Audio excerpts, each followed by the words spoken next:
Hi everyone, today Harry's Big Wine Adventure brings you the 29th Story Cellar session with Black Elephant Vintners, and today we'll be chatting to Kevin, Swart and Jacques Wenzel, and they'll be telling us all the wonderful stories that emanate from that estate. I'm very excited about this one. I'm excited about all of them, but we went through yesterday and we got a sort of snapshot or a small little view or a taste of Black Elephant Vintners.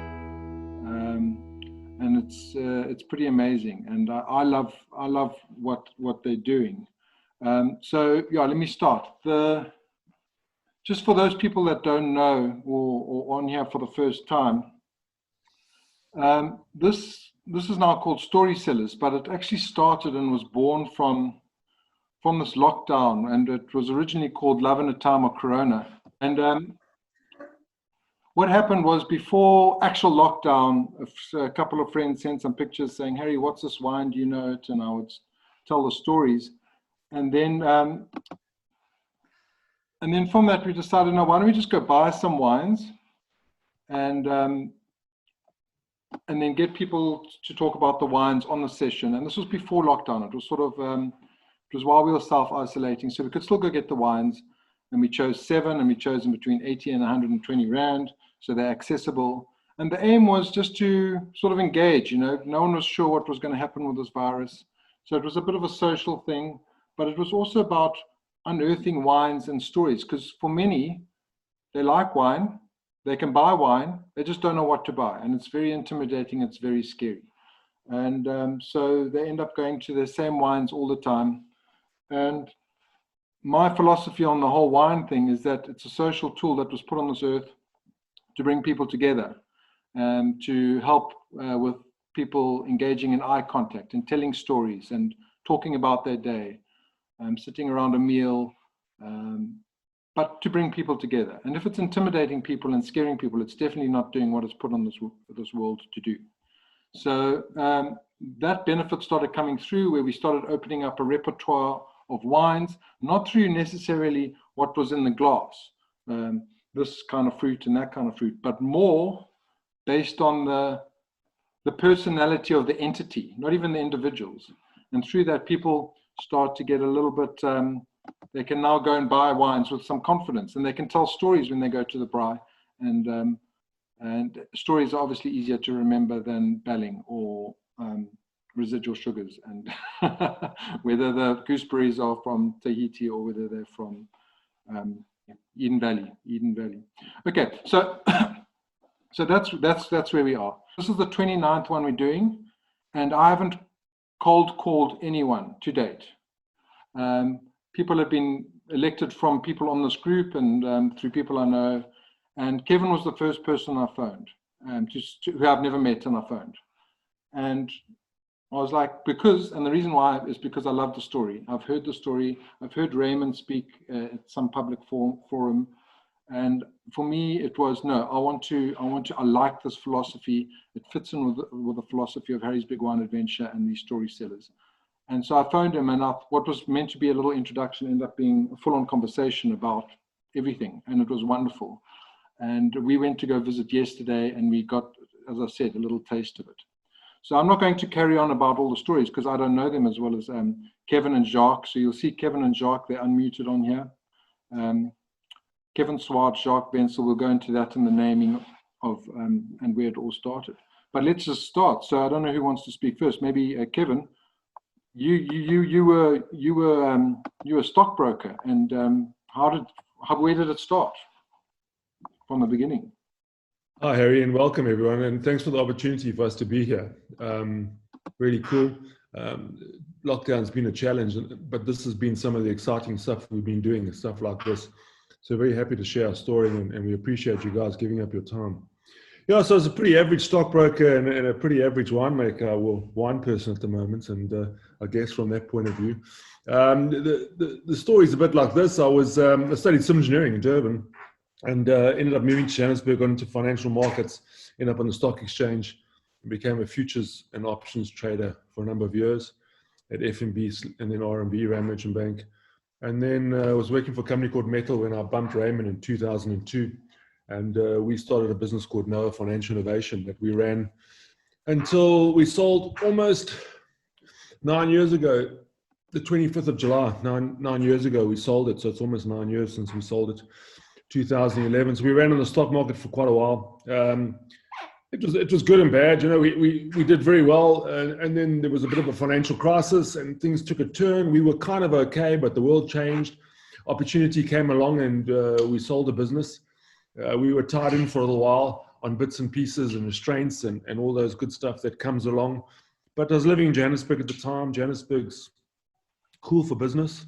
You know, it's a bit hectic, but it's cool for business. Being hijacked and all that kind of good stuff, as you do if you live in Johannesburg for more than a week, you know, and all that kind of thing. And anyway, so decided to convince my family to relocate to Franschhoek. I'd been here for a wedding about 18 months before that. And it's beautiful here. Of that, there's no doubt. It's beautiful. And we came and had a look.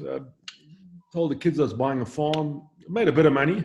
Not enough to tell the world to take a hike, but a little bit of money to press Control Alt Delete. So we came down here, had a look, bought this farm. Everything was quite depressed at the time, so I thought financially it was a good move. And bumped into Jacques. He was renting the cellar from the previous owner, which I just said carry on, and was running his business called Amistad, which he'll go into now. And he said, you know, carry on with that. I said, carry on. I don't know too much about wine. I drink quite a bit of it, and my wife's a prolific drinker, actually, to put it that way. You know, if it was an Olympic sport, she'd be representing the country, I'm pretty sure. And she's in Johannesburg now doing business, so I can say that with impunity because she can't hear me. And I will say this, so I tend to talk a bit, but I will say this, you know, everyone tells you, you know, you shouldn't get into the wine business. How do you make a small fortune, start with a large fortune? Let me just tell you, during coronavirus, owning a wine business has saved my marriage. Okay. If I had to pitch up here every day without any wine, my wife would have killed me a long time ago. So my return on investment in the long term has been pretty good under this virus situation. So that's where you sit. So about a month into that, beginning of January, end of January 2012, Jacques moved to another cellar, slightly bigger. He said to me, what am I going to do with the grapes? I said, no idea. Where are the grapes? You know, he said, no, it's Cabernet Sauvignon out there. You've got to harvest them in about a month's time. I'm like, hey, man, I don't know how to do that. So he said, don't worry, I'll help you. Help me means, you know, pick that up, clean that, move that over there kind of story, which is what I did. And we started making some wine, and one thing led to another, and we pulled our efforts in about 3/4 of the way through the year, created Black Elephant Vintners. My surname's Swart, which is black. Raymond's my business partner, is Ndlovu, which is elephant, and Jacques the Vintner, the winemaker. So that's the story in a very brief nutshell. We've been going for what, 7 years now. How's it going? You don't want to ask me today. Okay, today's a bit of a challenge, more so than, well, since Sunday it's been a bit more of a challenge than it was before. But I don't know, man. There's something here. There's something that gets you. You know, there's something, I don't know what it is, but there's something with the government and legislators and that all they see alcohol. We don't see alcohol. We see so much more, and it grips you, you know, and you can't let it go. And it's exciting, and it's up and down, and it's part of nature. And I guess today's a bit of a challenge, but I guess we love it. You know, we're thoroughly enjoying it. You were saying, business. It's a proper challenge. Kevin, you're saying it's not winemaking, it's experience making. You're making memories. Yeah, wines are. Yeah, I don't say this flippantly, you know, but wine's almost like a byproduct of what we do, and I don't degrade that, but we're obviously about the winemaking. I wouldn't be sitting here if I wasn't partners with Jacques, and I didn't think that Jacques was the best winemaker that I could be in business with. That wouldn't have been allowed to happen if.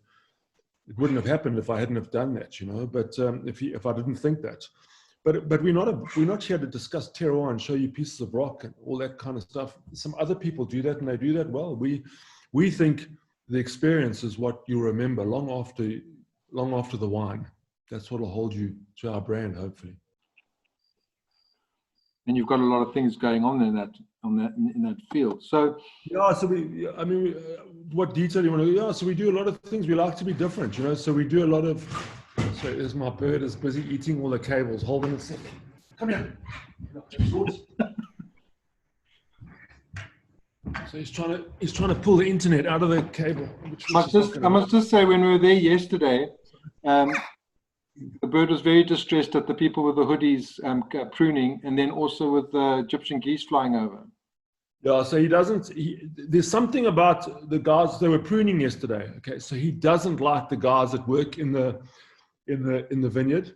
And I think it's because he sees them at a distance and it's a movement. So he feels, and he hates wasn't geese, it was the hardy-daws. He hates the hardy-daws, man. And the hardy-daws literally stand outside his room and they howl at him and scream and shout at him. And he screams and shouts back at them. He doesn't like them one, but he's quite a personality. As if you ever come here, you'll find that out. But yeah, so we do wine and music. We try and do. We kind of self-termed ourselves rebels of wine, and really that what means is we don't want to do what anyone else is doing. That's not exciting for us. We want to do something different. And you opened the show by saying, to demystify wine, we really don't want to scare people away from the wine. Firstly, I'm not that person. I can't scare you with my knowledge to start off with. So I think we try and talk in normal wines to be enjoyed. What's a good wine? Who knows? Your good wine is not my good wine. There isn't a holy grail where whatever, and everyone turns it into a competition and all that. If you enjoy the wine, that's the most important thing is if you like the wine. The rest of the questions and the rest of the bits, very interesting and it's cool, but just enjoy the wine. Exactly. Bravo. Yeah, we're going to go through each of these wines because they've all got names and they've got stories and they've got nicknames, which is another story, and they're all of that. But I guess the thing that you notice, and I would implore anyone who hasn't gone onto the website to go onto the website and just check it out, or even phone Kevin or Jacques or Raymond. I don't know how busy Raymond is, but just phone, and you get a big impression that there's a music following. We took Craig there and we discussed music yesterday, and we even did a little mini wine pairing. Why the music? What's made this music? Because it could have been art. It could have been, I don't know, anything. So two things started it. Firstly, the wine that we drink, the wine that we make here is Cabernet Sauvignon, which is called Amazing Grace. It's a dedication to my father. The first vintage was 2012. My father passed away in March of 2013. He was 86 at the time. He had a good life. We all passed away. So he was cool and all that kind of stuff. And I released this in about September of 2013. So I decided to dedicate it to him. And Amazing Grace is his favorite song. You can't see it. We love doing labels you can't read. Okay, it really makes you concentrate and focus. But that's what I'm drinking at the moment. So that's the white label with all the wine running down. But so we decided to dedicate it to him. So my youngest brother was in a local band called Tree 63, and he lives in Canada now. He was the drummer, and they have a recorded live version of Amazing Grace. And we play it when you're making the wine. Does it make a difference to the wine? I don't know. It makes a difference to me. So we play it when we're making the wine and all that. And I was telling the story one day, and people said, "Hey, play the music." I thought, that's interesting. It was the 14th of 14 wines. So I thought, well, that was interesting. And then I was at a lunch with a guy who's the director of a restaurant in the UK called the Fat Duck, Heston Blumenthal's restaurant that you may have heard of or not. But I'd read the story, and what he does is he gives you a dish called Into the Sea, and he gives you an iPod, and you listen to seascapes and whatever. So I said to him, why does Heston Blumenthal do that? So he says, Heston Blumenthal says, you remember the experience long after you remember the food. So the music is an attempt to create an experience and to create a setting around it. So we use the music. Each wine has a personality, and then we choose music to suit that personality. It never ends. Okay, so we're driving along, and Jacques will WhatsApp me, I've seen this, what haven't you heard? So we're constantly looking for music. We like to term, we're musicians without any talent. So this is how we express our non-musical talent, is by pairing it with wines. And then it's quite different. And we're having a conversation with Craig yesterday from Watershed. And we do a silent disco thing as well, which I did in the UK in one of Jamie Oliver's restaurants, 15, down in Cornwall. But what's interesting with the silent disco is you bring your ears to a wine tasting, and no one goes to a wine tasting expecting to use their ears. But it shuts you off when you listen to the music and you drink the wine. And honestly, I honestly think it changes your experience and makes it very personal. You know, yeah, we did that, and we did that actually with the canned wine, which is another discussion. And for me, it was by taking. I actually even closed my eyes. So taking sight out of it, clearing out all the other noise because the earphones block it, and then just wait. Let me just see. There's someone on here. Hear me? Guys, if you're on here, please can you just mute yourselves? So it makes you present, you know, as Buddha would say, if that's your game. But you're present, so you shut everything out, and it's just you and the wine. And actually, we've had here where, like Amazing Grace, and I tell the story, and someone's had someone pass away. We have it becomes quite emotional. We've had people cry, you know, listening to the music and stuff, because it's just, and at some level that's the beauty of this. Is like it's raw emotion, you know, that comes through here. This isn't a drink based on a percentage of alcohol. This is an experience, you know. That's how we see it. I think that let's go into the wine. So Jacques, I'm going to just bring Jacques on. Jacques, tell us a little bit about your history, because I was surprised to hear that you were born in Robben Island. Yeah, so I guess a world far removed from vineyards and wine. Although we could see it from across the pond. Sorry, I just want to. Someone tried to phone me just now. Can everybody see me? Yeah, you're looking very good. Yeah, so I was born in Robben Island, but basically grew up in Paul and Stellenbosch. So, you know, spent my holidays on my granddad's farm here in Devon Valley. And I guess, you know, when you grow up in Stellies and you see all the tractors driving up and down and dropping their wines at the stell, that's all you want to do as a kid. You want to crush those grapes.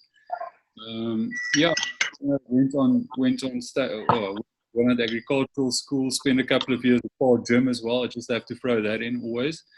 And off to Elsenburg, and you know, spent a couple of years in Europe working, paying back the study loan, coming back, eventually finished my final years of winemaking. And then my first real job was at Vintner Wine Cellar with Hein Kuchelenberg, when Hein was still a normal guy, writing out cellar notes on the back of a packet of cigarettes.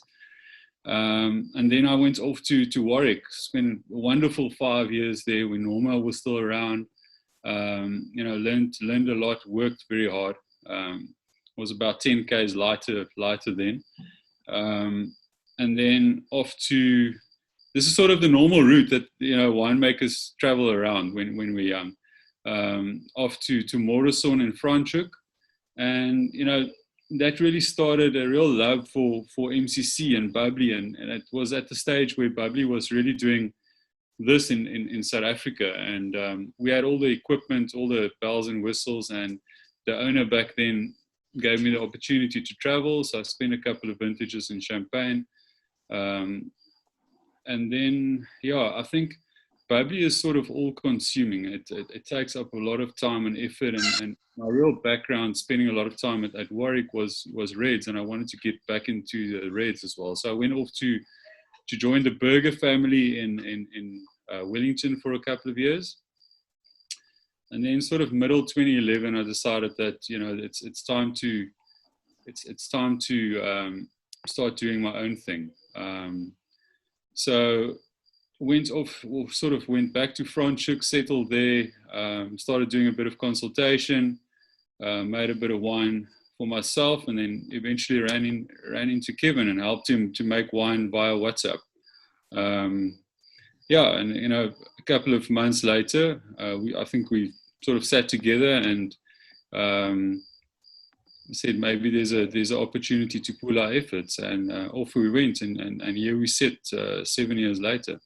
It's been quite a journey. So I tasted the amazing Did I taste amazing? I did taste Amazing Grace yesterday, and it was, as I said, it was classic. These are the only grapes you've got at your winery. The rest you outsource and you make your wine elsewhere. Tell me about this. The Amazing Grace is a Cab Sav, and I know that we don't want to talk about all the wines, but all these wines are stories, so we are. And this is, for me, you know, whenever I think of Franschhoek, I'm not sure where to place it besides maybe MCC. I don't think it has got a varietal specialization. But this Cab Sav is classic. It's what you would expect from any of the Cab Savs that you're getting at the top tier. And we listened to the Amazing Grace, and it was pretty amazing, actually. It's you know, it's I can see how the emotions come through. Uplifting song, pretty layered, and so is this wine. So, yeah, Jacques, what do you think of what? I mean, the grapes are right there. I think there might be a reason why the French settled in the French corner. You know, I think the wines that are made in Franschhoek are classic. They're not Stellenbosch cabs. They're not, you know, sort of Constantia. I think they're a bit more refined. I think they're very true to their varietal. So if you taste the cab, definitely the first impression is that, you know, the sort of blackcurrant cassis flavor profile, and then, you know, the tannins are there, but they're elegant. I don't think there's any wines coming out of Franschhoek that, you know, that are blockbuster wines that jump at you. You know, our sort of philosophy, or certainly my winemaking philosophy, has always been that I think wine should be refreshing, and, you know, you should be able to have a second glass of it, even if it's a cab that spent 24 or 27 months in new oak barrels. There should be a balance, and the wine should be, you know, elegant and like I say, balanced. So I guess that's what we strive for. And then Kevin, the nickname, the Godfather, or both of you, the Godfather. Each of these wines not only has a story, but it has the nickname. So I'm keen to the Godfather. I'm guessing because of your father. It's paying tribute again to him. I think the part Jacques leaving out about the Amazing Grace is because I make it, right, and he doesn't. Yeah. We won't get into that whole conference. I think just my comment on the Amazing Grace. I think we like our wines, okay? You know, we do like our wines. We're biased. We like our wines. So I say this with that disclaimer in place. But the cab loves living here, and I think initially my lack of winemaking knowledge has been an advantage, because we just don't get involved. We just leave the grape. We just shepherd the grape into the cellar, and then we shepherd it into a barrel, and then we shepherd it into a bottle, and we drink it. The grape seems to know what to do here. It seems to like living here, and and I think that's very much Jacques' philosophy too, is the lack of intervention. You know, we just custodians of these grapes, and we just make sure we pick them at the right time, get them into the cellar at the right time. When they finish fermenting, get them into the barrel and the bottle at the right time. You know, that's kind of in essence what we do. Yeah, so each one's got a name. This is the Godfather, which is obviously after my father. From that point of view, yeah. I think there's a lot more love for the vineyard than there is for the cellar from our side. And, you know, I think when Kevin initially bought the property, the vineyard wasn't happy. You know, the previous owners lost interest. I think for 2 years he didn't harvest. He didn't even prune. There was no fertilizer that was put in, and we really just, you know, took that upon ourselves to make it happy again. And a couple of years ago, we planted a younger vineyard, which this year, you know, gave us some proper fruit, and that's also really, really exciting. And it looks good, you know. A vineyard's like, for us, a vineyard's like a child, you know. So we watch it struggle through the wind and the rain. We watch it go to sleep over winter, which it's about to do. It's just been pruned yesterday. So it's about to go to sleep and have a bit of a hibernation. All the action happens underground. And then we start seeing it in September, whatever. It starts to come alive, and the buds come in. And literally, you know, it's interesting to watch because you can drive out the gate on a Monday and go and do business in Johannesburg and fly back and drive back on Friday during the growing season, and you can see the vines have grown this much. You know, it's almost like if you sit here and watch them, you can almost see them grow, you know. And we watched it struggle in the beginning. There were large patches where it was quite yellow. It didn't have enough ingredients and stuff. It was struggle. You take 2 years to turn it around, and that's all come good. Then I bought the piece of land behind me here. We planted another half a hectare. So that was from the beginning. We watched that grow. And it's you watch this thing struggle. It's a live thing that you watch and nurture and you feel for. You know, you feel for it. You know, that's kind of how it is. The cellar is interesting and it's all cool and everything, but the beauty's in the vineyard. You know. Yeah, and so you've got that.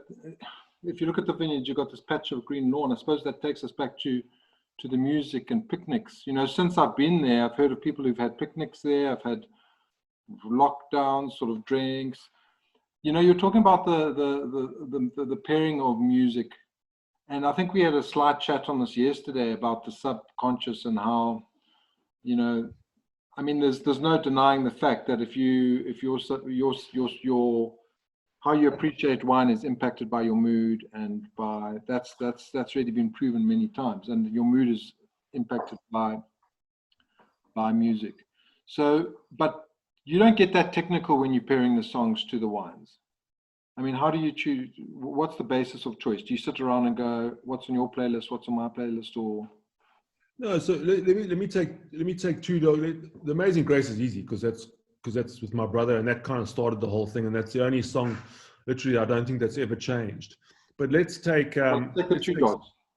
Yeah, let's take the two dogs. Okay, it's a Sauvignon Blanc. We call it the Cheerleader. Okay, it requires no intelligence to drink. It's a pool party wine. You jump in the pool in the middle of summer. You drink a bottle. You can't believe you finished. It couldn't have been you that finished it. It must be someone else. You know, so you carry on. You order another bottle. And it's just a fun party wine, you know. So the song is Fun by the Beach Boys, because that's the wine. It's a fun wine. It's a party wine. That's what it is. Festival wines. It's what do we call our festival range. So it's a party wine. I love the way you can sort of tell from the wines, because you say that this is to have with 1,000 of your top 1,000 best friends. Yeah.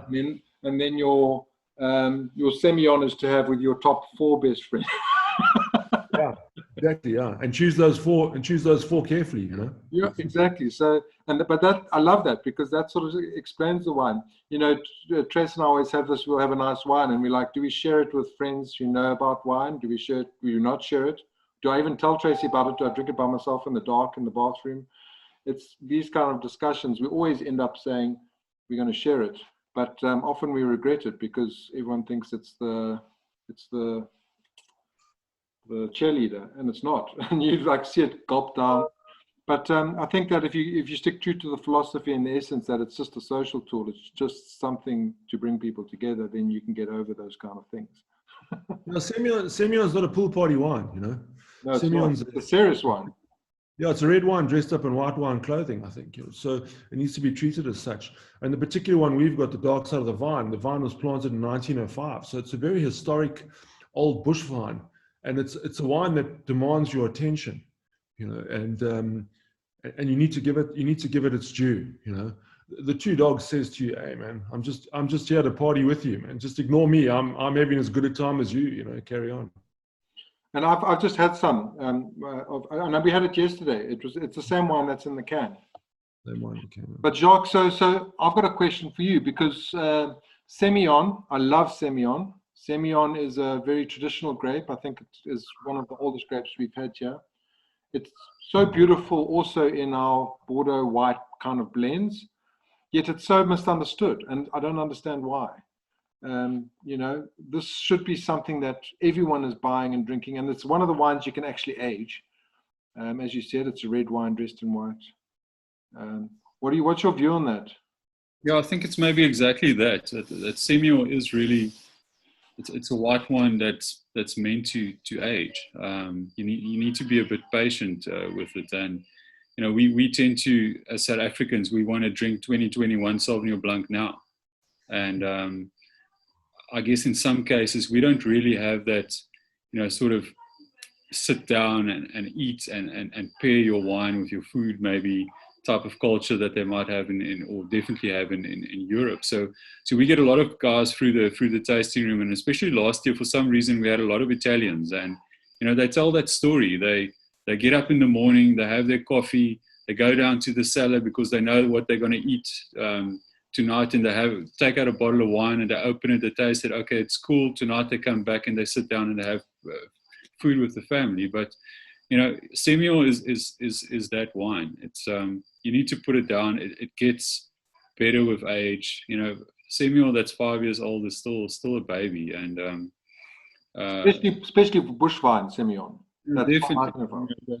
So Kevin said this particular wine of ours was planted in 1905, so it deserves a occasion and you know, a drum roll, if you want to call it that. It's called the dark side of the vine. Yeah. Why is it called that? Well, it's been around. It's seen some stuff, good and bad. It's seen COVID now as well. Yeah, and now it's watching COVID. Yeah, so it's seen the good and the bad. Just quickly on the Semillon. What's interesting about Semillon is that they haven't worked out why, but they've noticed that after about 35 years, it gets mutations. So it gets a couple of red grapes or red bunches come through, which I think is still that red DNA that's sort of lurking somewhere in it. So this particular vineyard, there's a couple of red grapes, couple of red bunches that actually come through and that hang on the same bush vine as the white bunches, and we just chuck them all in. Yeah, dark side of the vine. So it's kind of, the label's kind of got an old wise man on it. It's got the graveyard. There's a graveyard on the site. You know, it's kind of seen stuff. You know, it's seen 2 world wars. It's now seen COVID. It's seen the battle for women's rights, human rights. It's seen all this kind of thing, but it goes on every day, and it just carries on producing grapes. And it's now, I think it's a 3-hectare plot that's got these old bush vines.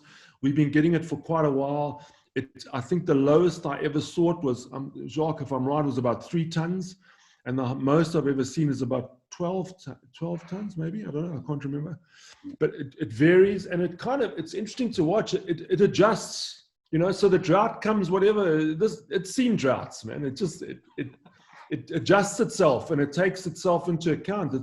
It's got it sussed. It knows more than we do, you know, about this stuff, to be truthful. Going with the flow. Yeah. So, and the song that's paired with that is The Good, the Bad, and the Ugly, obviously. Yeah, because it's seen the good, the bad, and the ugly. I think that the other thing with Semillon, there's a whole lot of different styles. So, you know, if you're close to you guys at Cape Point, they make a very similar style to Sauvignon Blanc. You know, you would almost, if you taste it blind, think it's a Sauvignon Blanc. And then if you go down to Tilbach, where the old what was it, Twee Jonge Gezellen and the other one, that's a much more sort of typical Semillon, where you get more of those, you know, diesel-like flavors with age. And then Franschhoekers, for me, has got something totally different. It's not even in between. We're just more neutral and, you know, I guess a bit more spicy and floral, but I think a lot of that comes with the age of the vines and maybe the red fruit coming through into the blend. So maybe that's why it's misunderstood, because the styles are so varied. What's its nickname? What's the nickname of the Semillon? Oh, the Centurion. Yeah, the Centurion, yeah. Because it's Centurion, 100 years. Yeah. 100 plus years. The red fruit that comes through after about 35 years is very similar to us. You know, I started going grey and a bit bald after 35 years. So it's losing some grapes. And as you can see, yeah, pull our hair out in the wine industry. Yeah, I'll show you my Richard Gere highlights. It's called racing stripes. Yeah. We a cap on these Zoom calls, otherwise it blinds the hell out of everyone. That's so cool. What was I going to say? Oh, listen, I forgot. I've left that LP cover that you had in the van, so I don't have it with me. Do you have one with you, Kevin? Not in the cellar. I can go and get one if you want to. No, don't worry. It's beautiful. So they it's your business card or your product information. Yeah, I've got the T-shirt. I'll go get the T-shirt quickly. Hold on.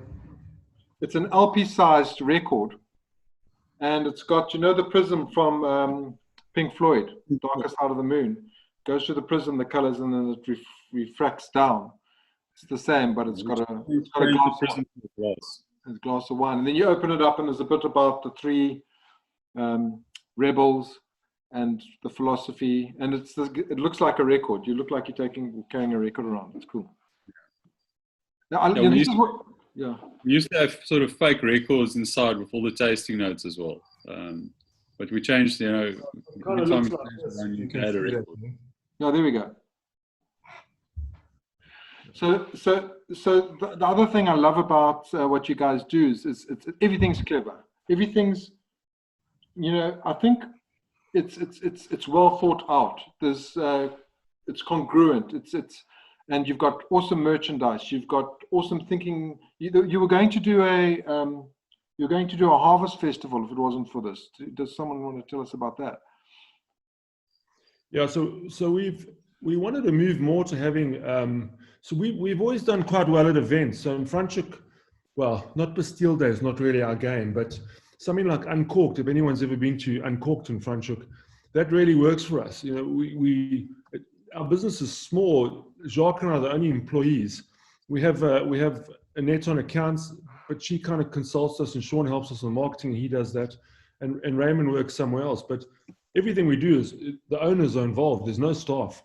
We've tried with staff, man. We're not good with staff. You know, we struggle. So we tend to do the stuff ourselves. So, but we wanted to create more events. They're very good for us. We do very well out of them. And it's the best way for us to build our brand. So we were trying to create a second Uncorked in the year, which would be the Harvest Festival, which we were about to launch, I think 26th or 7th of March. And then along came COVID. So I've got 400 T-shirts if anyone's interested, and 400 glasses and stuff that we've all got here that we never got to use.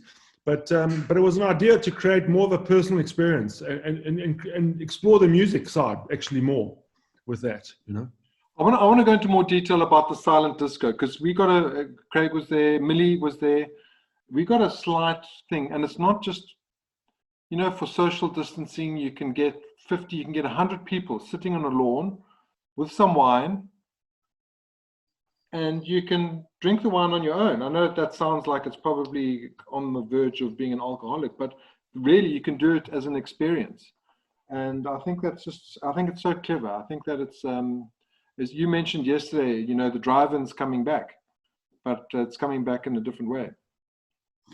So the thing we've enjoyed about COVID, which, you know, we were saying this yesterday, when stuff happened at the end of March, the initial ban was we had to stop harvesting. We had finished harvesting, but the industry had to stop harvesting, and only about 80% of the harvest had been done.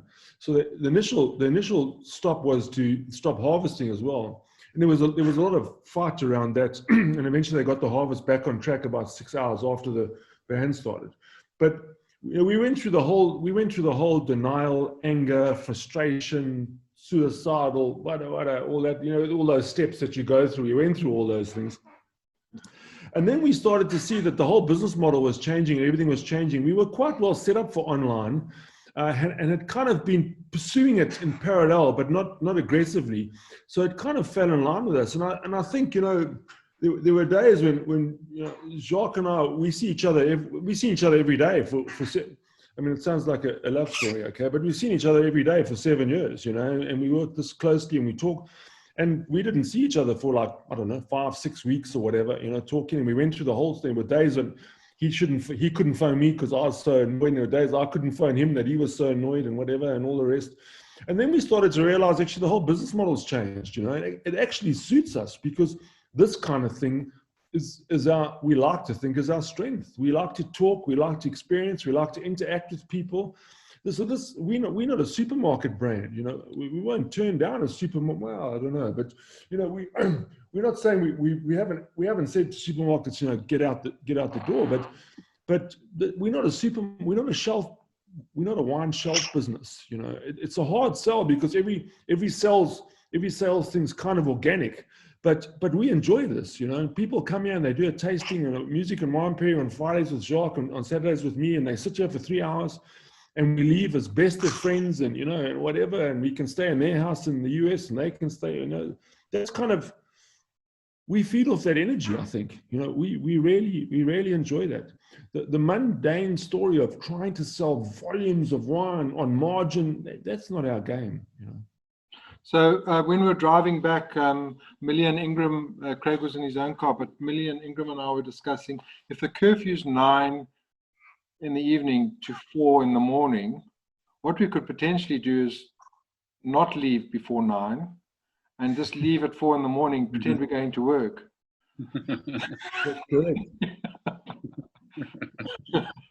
But we've had to kick the odd person out here before. Yeah. I love watching football. Okay, so on a Saturday when I support West Ham, which let's not even talk about that. Okay, but be that as it may, if they're playing at like 4 o'clock or 3 o'clock, whatever, I've got to start moving people out because I want to go and watch the game. You know? I support Fulham because I lived there and I ran past Michael Jackson because they had a Michael Jackson outside the stadium. And it really annoyed the Manchester United players or supporters when I said, "Is Fulham playing you guys this weekend?" And because they got annoyed, it embedded that support for the Fulham club.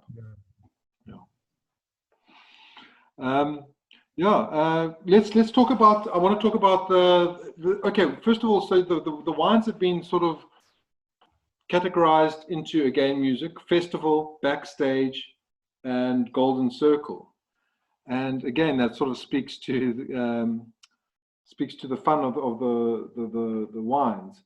We've spoken about 2 dogs. I'm drinking Nicholas Red. Kevin, I've read the back of this. Does Nicholas like what you've written on the back here? Nicholas is my oldest son. There's a Timothy White too, which is my youngest son. Nicholas is he's 3rd year FEDISA doing clothing design, but let's got to see where my kids are. My kids have been through teenager dim. For those of you that know about teenagers, okay, so there's no parenting manual to handle teenagers. Right, it's much easier to make wine, to learn to make wine, than to learn to manage teenagers. So they weren't particularly interested in what I had to say with them, but we were talking the other day, and you know, I had like Nicholas is moving out because we can looking at discontinuing and all that. He suddenly got all upset, but you'll see it's a tortoise. So the other one's the hare, and it's the tortoise and the hare. I have 2 completely opposite children. I don't know how this happened, but they are.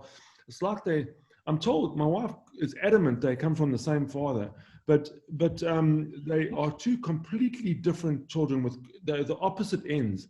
So it was the tortoise and the hare story, you know, and Tim's the more, can't see him, he's always out buzzing around, and Nicholas is a bit more serious and intense, and he talks to you and he gets involved in your life kind of story. So that's kind of where it came from, you know. But I like what you said about it, because it's almost like it's slow, but it takes its time, but in that time it develops. Yeah, so he's developed, you know, and it's interesting, as I said, you know, it's interesting to watch, you know. So he is so devastated by this alcohol ban at the moment, which has no bearing on him directly, but he can just he knows what it means to us, you know, and what he can see, you know. So it's very frustrating. He kind of phones me every morning to see how I'm doing and how things are going, you know.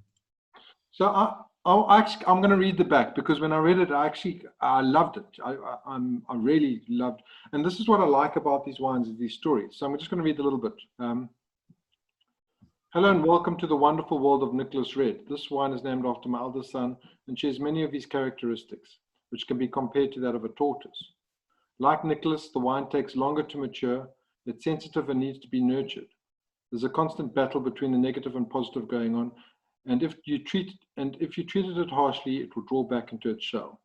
An interaction with Nicholas is an emotional experience. You need to sit down and engage with it, find out about its journey, and understand the complexity of its various layers. Whilst being emotional and sensitive, it will always be there for you. It will laugh with you and cry with you and create good memories over time. It has a deep, complex structure and wants you to get to know it and share your thoughts and emotions. Overall, it needs to bond with you, and be treated with care, so that its best characteristics come shining through. And what I love about that, before I cry, is that cry with just emotion, is that you are describing a person and a wine with the same words. And what you're doing is you're making this wine, you're giving this wine a personality. And if you think about, oh, I've got someone waiting. Sorry, Bex. I understand this wine by reading it. I understand that it's complex. I understand that it's going to share a tear or a laugh. I can put it at the dining room table and who I'm sitting with just because of that description and that story.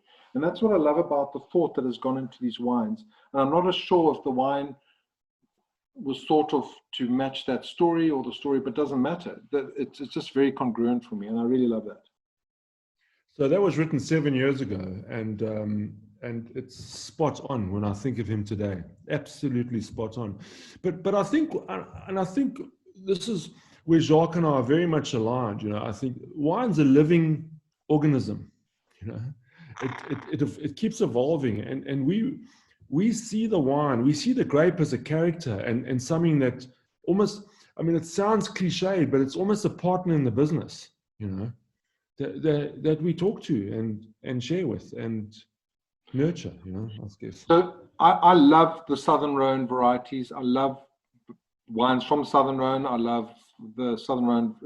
Jacques, this is Southern Rhone. This is all Syrah, I don't know, Mourvèdre, Petit Syrah, which is Durif, Carignan. It's all those varieties you would get there in Southern Rhone.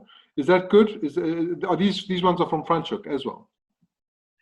Yeah, so 100% wine of origin Franschhoek. So I guess, you know, well, it's a co-fermentation, and I think because of that, the wine is very much like a tortoise. You know, it's complex. It's got layers, and you know, it won the race, which is quite cool. So, but you know, making wine in that way is quite exciting. You know? So what we did basically is we took all those varieties, the 5 varieties, chucked them into a tank, and just let it go. So I guess it's like cooking a stew or cooking a curry. You put all the good ingredients in the beginning, and you know, sort of build on that. But yeah, I've always felt that you need to know what you're working with, and the only way to do that is to walk and to taste the grapes, and to make the decisions there and then. So that allows you to make a wine like this. I guess you're always looking for a bit of color in these type of wines, so it's always been Syrah based, and then we just added a little bit of the rest to make it a bit more interesting. But that's what they do in the south of France. You know, they've got 13 varieties that are classified, that they just, it's mostly a field blend, which means it's all planted in one plot, and they go on a particular day and they harvest the whole plot and goes into a tank, and it is what it is. That's the Chateauneuf du Pape and Guigon. It's called the Rhone Ranger. Okay, and the song's Mamba Number 5 by Lou Reed, because it's 5 varietals, and it's a little bit of this, a little bit of that. So that's kind of how that's. I must say that I haven't tasted. I love this label. 3 men in the tub with a rubber duck. We'll get onto that now. But you know, this wine and the 2 dogs, and yes, it's good to have with your top 1,000 best friends. But these are definitely punching above their price points. And we talk about this a lot on this session. I'm finding it amazing. This is something that's really opening my eyes, as the wines that we are tasting at the different price points and the quality we are getting at the different price points. You know, South Africa is known for being very, very cheap in the fine wine category internationally. So if you can buy even the wines you've got, if you take those internationally and they are at the top end of the quality range, compared to that equivalent overseas, it's we're the cheapest in the world. But what's interesting, what I'm finding very interesting, is that at these price points, I don't know if I've got if my world and my paradigm is wrong, but these are definitely are very good quality wines for their price. even in the Welcome can. to come and help us market these wines and sell them. You're doing a good job here. So. Yeah. No, well, I mean, listen, I don't say these things flippantly, and I don't actually. Thank you. I don't criticize wines, but I don't. If I don't agree, then I won't say anything. But it's the same with the. Let's talk about the cans quickly before we carry on to the 3 men in the tub, because we tasted these cans. Millie, Craig, you know, I don't know what people think about cans in a wine, and it's definitely something that's going to happen. So whether you like it or not, people are going to be drinking a lot more of these, just because you can climb up a mountain with them, because of the environmental impact, because it's actually going to become quite cool, and actually because a can, in some ways, can keep the fruit flavors, the concentrated fruit flavors, better than any other. And this has been tested and it's been proved mainly by the craft beer guys, although it's a different can, same people that make it.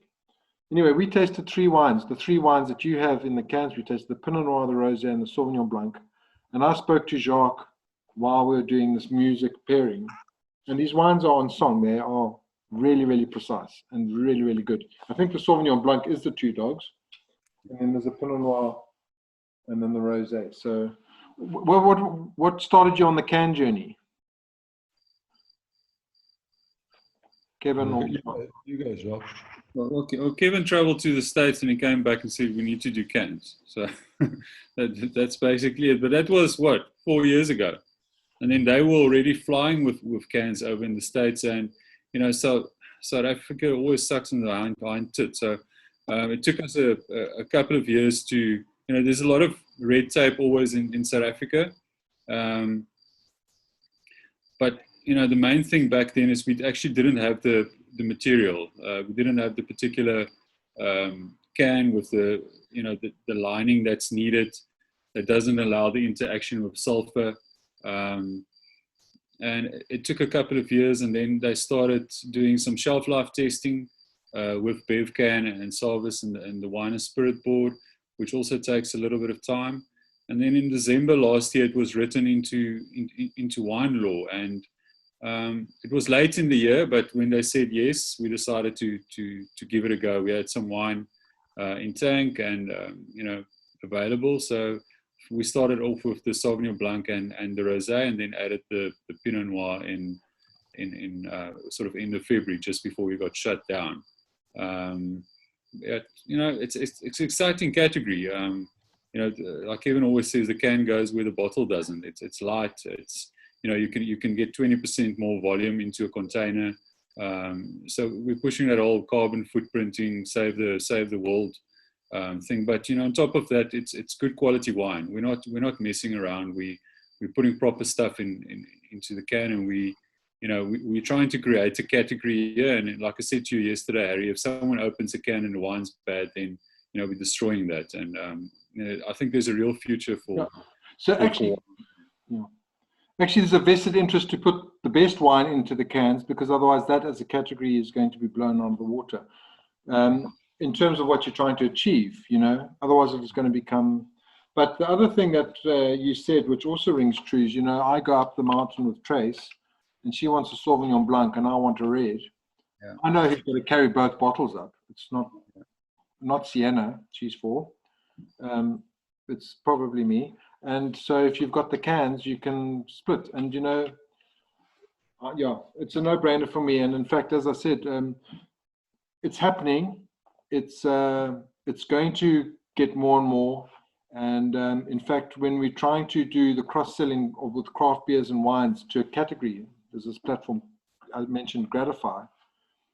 People are looking for cans. That's what they want. It's this whole perception of needs to be in a bottle is changing with the different age groups and all of that kind of stuff. So, and these wines are delicious. Yeah. Look, just for me to interrupt, we're adamant that this is the wine. It's another vessel for transporting the wine. The wine needs to be the same quality that goes into the bottle.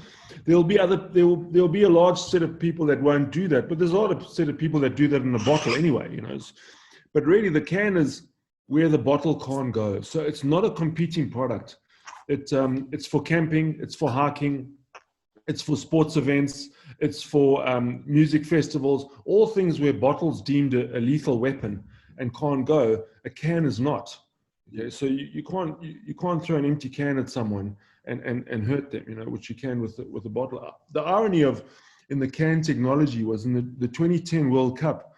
There was a big concern in South Africa for some of the incoming fans that there'd be a lot of fights and stuff. So they developed a can that actually, what they call a 360. So the whole top comes off the can, because if you throw that, all the liquid will come out. It can't do any damage to anyone. And that's something we'll look at as we're going down the line. We chose 250 ml. There were a lot of options. There's 200 ml, there's 250, there's 300, there's 375, or 330 and 375. But the 250 for us is 2 nice glasses of wine, so you can sit down with someone and you can have a white and they can have a red, you can have a rosé or whatever. You don't have to open that bottle. If you popping home and you want to have a quick glass of wine, you have to open a bottle and then tomorrow think, oh, geez, I need to finish that bottle I opened yesterday before it goes off. You just have a can, so it adds a lot of versatility. We're very excited about it as a category. You can almost do a tasting at home. Yeah. Just open a can, have a taste. I've personally thrown a lot of wine away in my life. Come home, want to have a cab. Tomorrow I feel like Sauvignon Blanc. 3 days later, I have to throw away the cab because it's just, it doesn't last that long. So the can's definitely handy. And like I said, for us, we're putting proper wine in there. So, it's an exciting category. It's been a bit of a to go to school to just in terms of the production, because there's this, it's very different to putting wine in bottle. I see a couple of you have cans, and if you feel it, you'll feel it's hard, So we had to pressurize it. The can's flimsy. If you don't pressurize it, then it collapses on itself. So there's a little bit of liquid nitrogen that goes into the can just before we put the seal in, and the perfect thing to do is just to open it up and to give it a minute or two, just for that nitrogen to escape. It's not part of the wine. It's not going to make the wine fizzy. You especially see it on the Sauvignon Blanc, on the Pinot Noir. If you throw the Pinot Noir out into the glass, it's got like a foamy, almost looks a bit like a beer, but it goes away very quickly. It's not fizzy, but it's just something that we had to do, first of all, to preserve the wine, to fill the headspace, and also to pressurize the can so it can travel better. The question asked here, do you can yourselves? I'm guessing you outsource it. No, there's a company called Tiny Keg. They basically started servicing all these little craft brewers. So they come out to the winery and they do the canning for us. Yeah, so that's the trick at the moment, okay? Because there's more demand, and the cost is quite high. So we anticipate the cost coming down at some stage, because canning at the moment is quite tough. Firstly, Tiny Keg has kind of got the monopoly on that, and it's not that they're abusing it. It's just they can do so much. They had actually just brought out another machine before lockdown, which they hadn't really got going yet. So we're hoping with that. They do a lot of beer as well. So the switching from beer to wine is quite a process on their machine, and time delay, etc., which reduces the amount of cans they can do in a day. So we're hoping that goes along. The other thing we're hoping is that we can start doing some form of carbonation. So we can't do MCC in a can because MCC is a two-step process where you ferment and then you re-ferment in the bottle and put a cap on it and then cork it. So you can't do it in the can because you can't seal the can, unseal the can, and then reseal the can. So it doesn't allow you to do the MCC. But some kind of sparkling wine in a can, I think would be really cool for summer, And the way they do that is most carbonated drinks, you pump carbonation in afterwards, whereas with the ones that we've been looking at, it's more of an infusion. So as it's going down the tube, there's the carbonation on the one side and the wine on the other, and they go in at the same time. So that's something we're looking at and hoping to do and explore. And it's kind of been looked at, but with all due respect, COVID kind of puts all that on hold because we really don't know when things come back to normal. Yeah, listen, so we've now done an hour. We usually start to wrap up. I just want to go through the 3 Men in a Tub with a Rubber Duck, that story.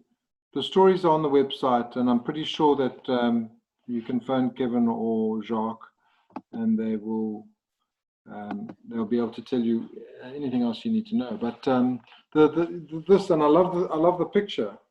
Yeah, Natalie's showing it down the bottom there if you want to have a look at it on the back. We love the dead space on the label. Okay, no one uses the dead space. So it's got a duck on the back. So, so we like that dead space. The name comes from this. So I traveled to New York quite a bit. New York's quite a good market for us, and has been quite a good market for us. So I travel there quite extensively. And there's a guy there that orders 2 dogs. And every time he orders it, his joke is to call it a different name.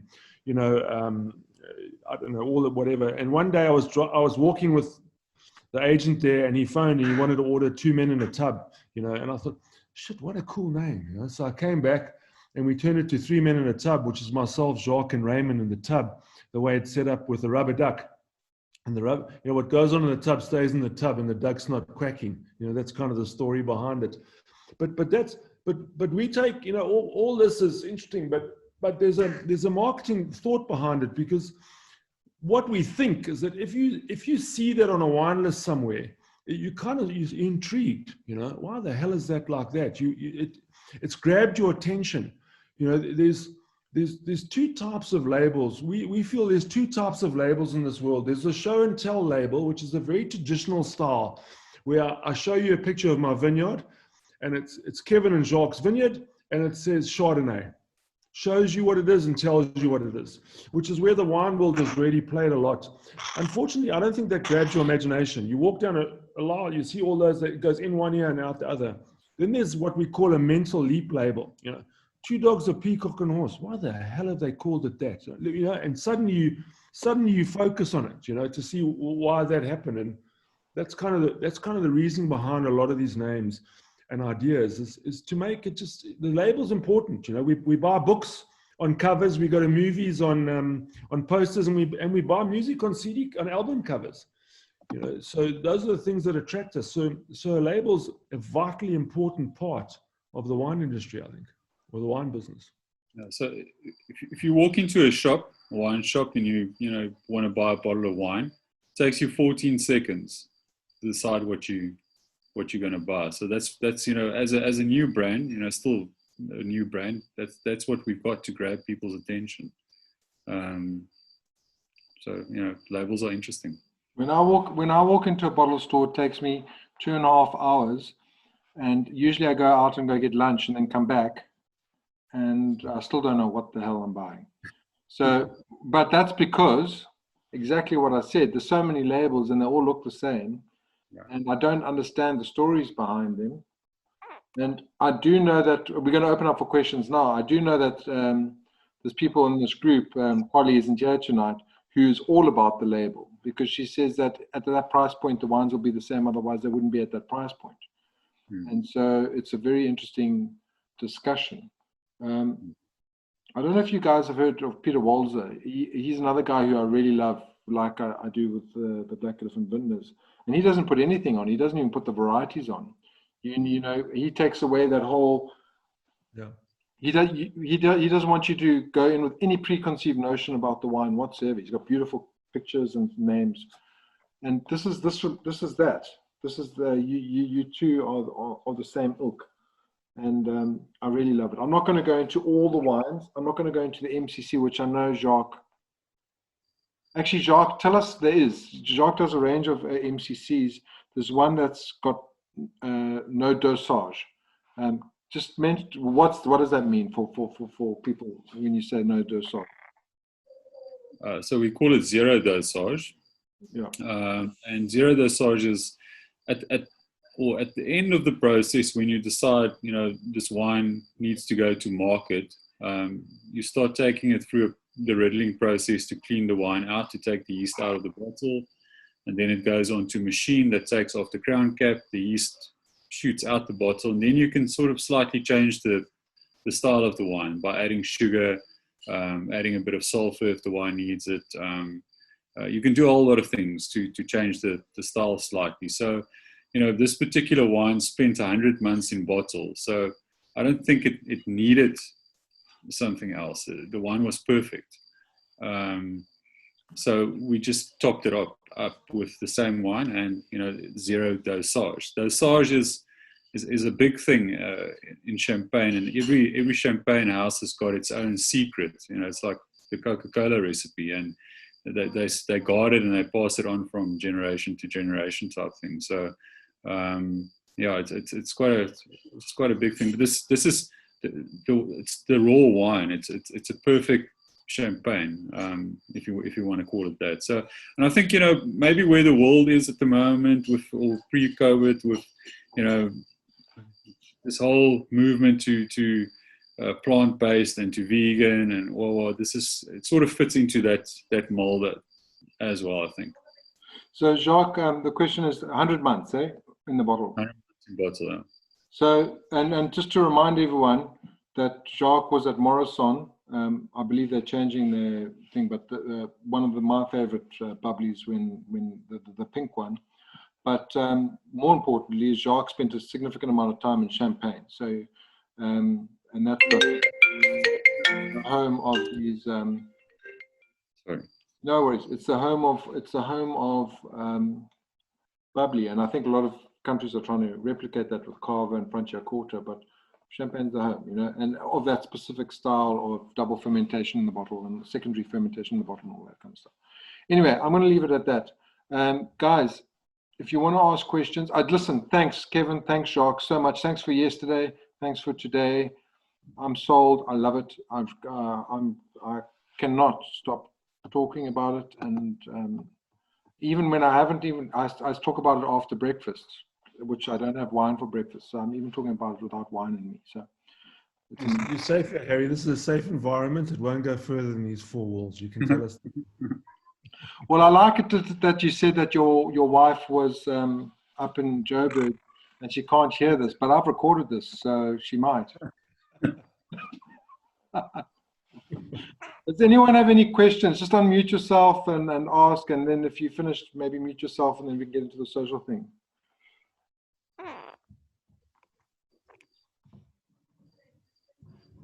I don't have any questions, guys, but first of all, thanks for yesterday. It was an incredible experience, and the thing for me that's the most amazing thing about your wine farm is just the way you sort of focus everything, and sort of like when you talk about that Nick Red wine, the story, how you personify that, it sort of like completely pulls you into the wine, and then to obviously with the headphones listening to music. I've never actually tasted wine so clearly because I wasn't distracted in any way. I was listening to lyrics, I was listening to melody and music and tasting a wine with nothing else going on, and for me that was incredible. And what you guys were saying just now about and I actually love it a lot because I feel the same. In any art, it's incredibly important that you are your favorite fan. I think ultimately you want to be making wine or making music that makes you incredibly happy. It must be wine that you would love to be drinking or music you would love to be listening to. So that of you guys is amazing. So thanks a lot. And your labels, we throughout this whole thing, I just have to say we've been label obsessed, all of us. So yeah, just to say your labels are outstanding, I think. Well, thanks so much. It was good having you guys here. I mean, it's cliched, okay, but we actually do like our wines. So the business kind of, there's a question from Rebecca here about where does Raymond fit into this thing as she came late. So I'll answer that while I'm doing this here as well. So Raymond's my business partner from stockbroking, and he's the Ndlovu, he's the elephant. He CRVH Holdings at the moment, so he's involved in the fiber business, etc. With that, he was at Remgro for a while, and that's one of Remgro's companies that he goes and works for now. But he's an investor with me. It's our money, it's mine and Raymond's money that's involved here at this point in time. But the business kind of started as us making wines almost for ourselves, So we despite being recorded, I'll say this, despite my wife's best efforts. She couldn't drink all the wine, so we decided to sell some, you know, and that's kind of how the business evolved. So we do actually like our wines, and you never say never, because it's such a dangerous thing. But I don't think either Jacques and I would ever present a wine we weren't proud of. So there's lots of opportunity. Commercially, there's lots of wines you can make that can be commercially successful. Okay, that you and I may not like, but commercially they can be quite successful. But I don't think that Jacques and I would ever venture down that road. We have to feel that we like the wine. We have to feel that, you know. Yeah. Well, I mean, I haven't tasted all the wines. The wines I've tasted have been really good, and there are many really good wines. But when you couple it with the stories, and you couple it with the ethos, and you couple it with everything, the personality, it just makes it memorable, makes it an experience. It's not just the wine. It's a journey, you know, and the journey's been, you know, I think we're talking today, Jacques and I, you know, we've been here for 8 years or whatever. We've had one of the worst droughts. We've had COVID. We've had load shedding. I mean, I don't know what else can come our way, you know, from a business challenge point of view. But it's really cool, you know. I mean, well, it's not cool, but I mean, it's really, we wake up every day, up or down, whatever. But it consumes you, you know. Can I ask a quick question about cake on behalf of all the women here? What's your cake and wine pairing? That seems really interesting. I've seen ice cream and wine, and obviously food and wine, and chocolate and wine, but I think you're the first guys who've done cake and wine. That's an interesting journey. So what happened? I did a wine show at in PE right in the beginning, and we had to give a talk and whatever and all that kind of stuff, and they had some cake, and I thought, gee, that's kind of interesting. So I came back to Jacques and I said, hey, no one's doing cake and wine pairing. So at Uncork Festival every year we do cake and wine pairing, and no one thinks to picture that. You know? So let me give you an example. Sauvignon Blanc with lemon meringue is unbelievable. Okay. It's like everyone thinks it has to be a dessert wine, it has to be sweet. So we threw that around, and it's fun, you know. We sit down. Lisa from Village Tart comes up every year, and we sit down and we taste a whole lot of things, and we do a cake and wine pairing. Why? Because no one's done it, and no one's doing it. You know, everyone's doing other stuff, and they do it really well. We were having this conversation with Harry and everyone yesterday. You know, if you want a terroir-based technical tasting, we will recommend Molyneux to you. Okay, they are really good at it. They're really good at it. Okay, if you want to do a food and wine pairing, we'll tell you. You know, have you heard of Creation? Brilliant, man. They're really good at it. You know, so we don't want to compete with them. We don't want to. We can't take that space. So we need to carve our own things. So we do music, we do cake. We're trying to create our own niche. I don't know if you want to add to the cake story, Jacques. Best thing to have a pinotage is milk tart. Milk tart. Extra milk, and Tracy is a milk tart. Milk tart. She's on here, but I don't know if she's still on here. She was on here, so maybe I'm safe. Yeah. Promise you, pinotage of milk tart will blow your mind. Okay, it's just you don't think that can work. It's brilliant. Okay, so what would you recommend with chocolate? Good old, full, rich, dark chocolate. Cabernet. Yeah, Amazing Grace is what we've often done. Amazing Grace with chocolate brownies. Yeah. Oh, yum. Okay. Cool. Well, we can't wait to come out of lockdown to come and visit you. Yeah, neither can we, by the way. Yeah, so you know. It's been a worst week, and honestly, it started on Sunday night. Yeah, and I think, Harry, you and I both had no electricity for 2 days, and now I have no hot water either. And I'm just not drinking. That's the only way to get through. They better come out of lockdown before. I saw a comment. One of the comments I saw the other day was someone said, "I think I seized the wrong day." You know, and that's what 2020 feels like. That it feels like you seized the wrong day. You know. Well, I think that when we didn't get electricity for like 2 or 3 days, that the wines I felt like I was pairing my wine with blue cheese, and I wasn't eating blue cheese. I was just drinking wine. Yeah. Thank you. Thank you. Yeah, thanks, guys. I don't know if there's anyone got any questions. Go look at the website if you haven't. Seriously, go speak, engage, interact. Chat to me if you want. don't know the answers, but I do like this brand a lot, and I like Kevin and Jacques. We met them yesterday. I've never met Raymond. I've heard Raymond speak, and he is a powerful speaker. So that's all I know about Raymond. Okay. Everybody loves Raymond. That's kind of how it goes. Yeah. Guys, thanks so much. Jacques, thanks for your time. Kevin, thanks so much for your time. Thank you, Harry. Thanks for the opportunity. Bottom left-hand corner is Charmaine Kelly. She's our agent down in Cape Town if you need anything. I spoke to her today, and again, I was just introducing myself, and we ended up chatting for a bit. So I was trying to, yeah.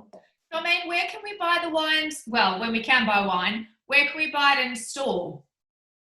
Do you want to send me your email address and I can send you where we are? Okay. That'll be good. Or maybe send it to Harry and Harry will share it with all of us. That would be awesome. I'll do so. I'm not sharing it with anyone. I'm thinking of fruit cake with 3 men in a tub. Yeah. Yes. Marzipan. I wouldn't say that out loud. I'm not a fruitcake. I'm thinking of a lemon, what's it, that lemon cheesecake with this 2 dogs. Yeah, it's What would you put with a straw wine? That's quite a tricky one. Yeah. Got a straw wine. God, tell us about Something salty. Okay. Oh, salted caramel. Oh. Salted caramel, yeah. Yes. What is straw wine? What is straw wine? What is straw wine?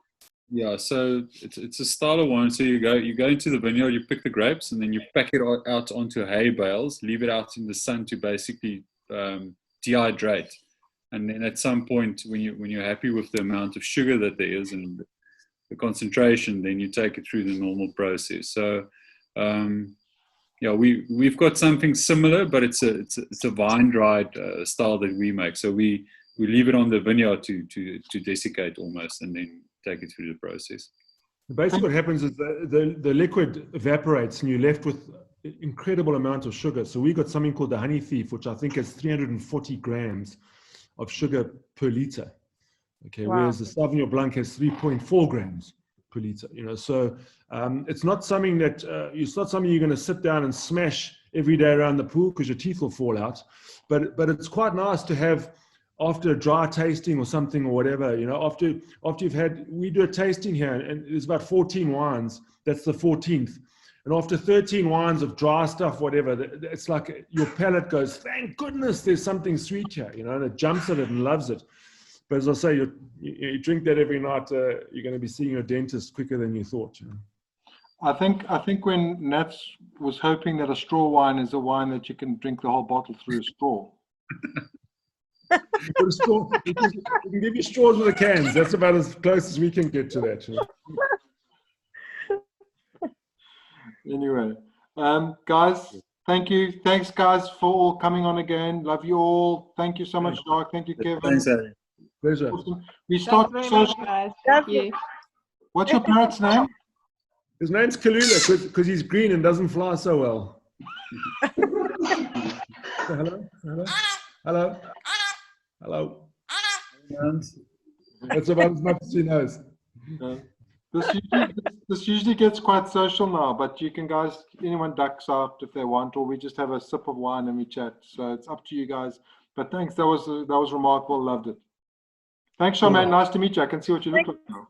Yeah, you too, Harry. Thank you very much. Cool. Much appreciated. Cheers, guys, and thanks for the opportunity. Really appreciate it. Okay. Have a good one. Great see you the other side of lockdown. Yeah. Bye, Kevin. Bye, Jacques. Bye. Bye. Bye.